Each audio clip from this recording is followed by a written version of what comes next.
Matapos po ang maayos at matagumpay na kanilang unang art exhibit na ugnayan ng sining at teknolohiya at Don We Now Our Gay Apparel, magkakaroon naman ngayon ng Simeo Inotech ng kanilang kakaiba at kaabang-abang na group art exhibition. At para bigyan tayo ng detalye tungkol dito ay makakasama po natin ngayon dito sa studio ang Center Director ng Simeo Inotech na si Director Leonor Briones.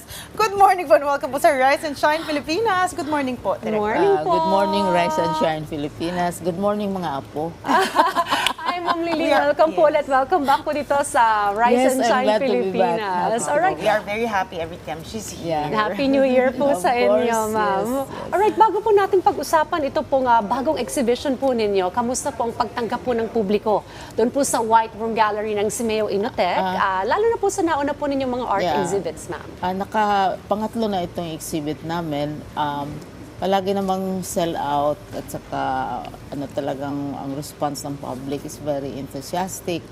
Kasi ang target kasi namin primarily ang mga learners at mga teachers, tapos yung mga art people. At saka gusto nating i-emphasize, dahil ang Inotech, well known for its innovation and technology. Talagang nangunguna yan. More than 50 years na. At saka it is an international organization. Pero ang gusto naming emphasize, na hindi natin ihiwalay ang technology at ang humanities. Yes. So itong third set of exhibits are by performing artists na kilala sila sa sining, sa theater, sa musika, pero nagpipintura din, nag-sculpture din. So para rounded up ang natin, hindi lang yung hiwalay yung teknolohiya, hiwalay yung yung humanities. So united yan at saka gusto nating ituro sa mga bata. Sorry, nag-lecture na naman ako. Pero it really makes sense kasi lalo na ngayon, lahat AI and lahat very technology savvy na. So parang kumbaga talagang it makes sense na i-merge niyo po yun. Ma'am, bago po ninyo exhibit ay pinamagatang Screenscapes. Ano po ang layunin ng exhibit na ito at paano nagsimula po ang idea para rito? Oo. Ang Screenscapes ay combination ng dalawang words. Screen, these are people who are performing artists na kilala sila, recognize sila. Tapos yung scapes ay landscapes. So, they're also artists in their own right.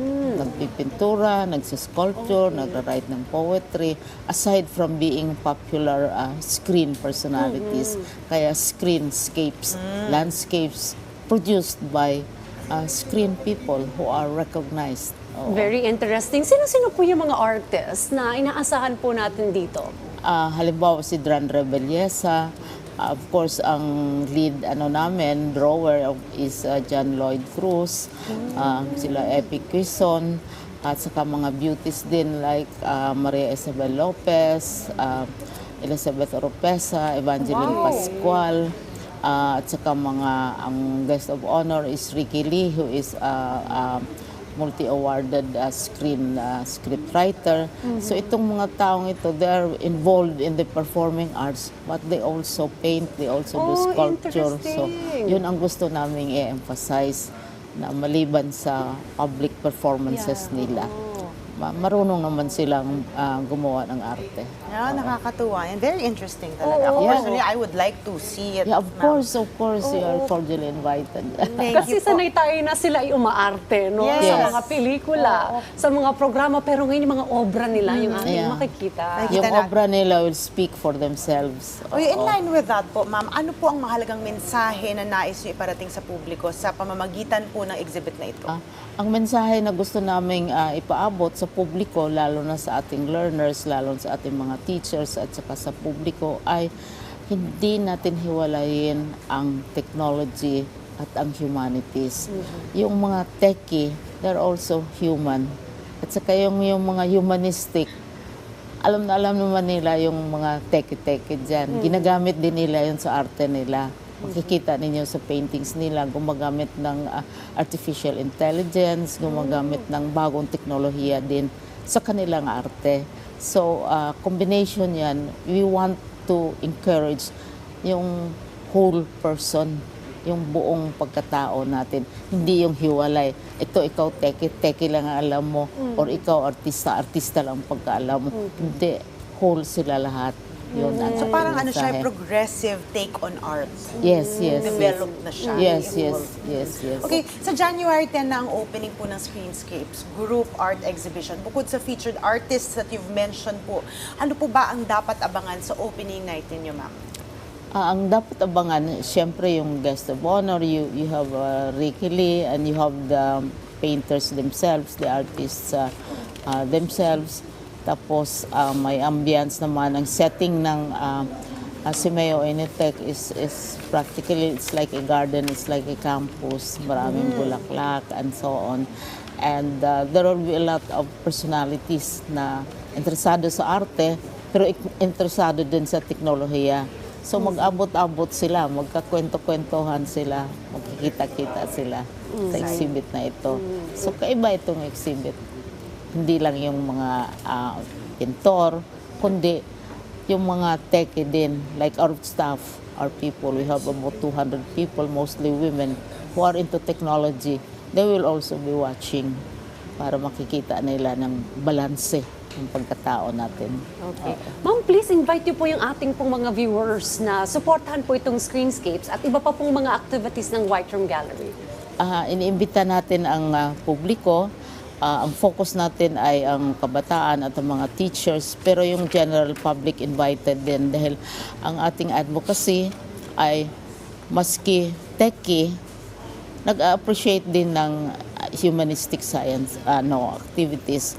Kung maski humanist ka o painter ka o artist ka, ay ginagamit mo rin ang technology. Makikita mo yan sa works ni John Lloyd Cruz na ginagamit niya ang technology very, very clear and very explicit.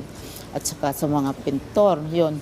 So, iniimbita namin ang publiko para makita itong mga bagong paningin na hindi natin hinihiwalay, hindi natin sinesegment ang bahagi ng ating pagkatao, ating pagka-Pilipino. Thank you. Ayan. Naku, mukhang star-studded itong event ninyo, ha, ma'am? Yes, yes, yes. Ayan. John Lloyd Cruz. Oo.